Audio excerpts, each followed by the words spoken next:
পাঁচটা কারণে মানুষ টেকেন ফর গ্র্যান্টেড হয়। এক, যখন তুমি সব সময় অ্যাভেলেবল থাকো, হয়তো কোনো গুরুত্বপূর্ণ তোমার কাজ আছে, তবুও সেটা পরে হয়ে যাবে ভেবে সব সময় হ্যাঁ বলে দাও। তাই সবাই মনে করে তুমি বললেই হাজির, সস্তা ভাবে তো।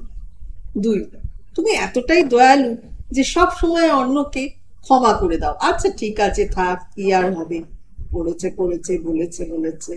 তিন, সব সময় যা করা উচিত তার থেকে বেশি করো মানুষের জন্য, একবারে ঝাঁপিয়ে পড়ে করো, যেটা না করলেও তোমার চল। চার, তুমি নিজের সীমারেখা ঠিক করে রাখো, মানুষ তাই তোমার সীমারেখা মাঝে মাঝেই লঙ্ঘন করে ফেলে, অর্থাৎ তোমাকে যা ইচ্ছে বলে ফেলে, যা ইচ্ছে করে ফেলে তোমার সাথে, সেই কারণ তুমি সহজ মানুষ। পাঁচ, আর তুমি যদি তাদের উপর নির্ভরশীল হও তবে তো বেশিরভাগ মানুষের স্বভাব তাকে টেকেন ফর গ্রান্টেড ভাবা, কারণ আমারটা খাচ্ছে, আমারটা পড়ছে, বা আমার অনুদানে চলছে, অন্তত আরো মানে একেবারে সোনায় সোহাগ, সবাই করে না, অনেকেই করে। ভালো থাকবেন, ভালোবাসা।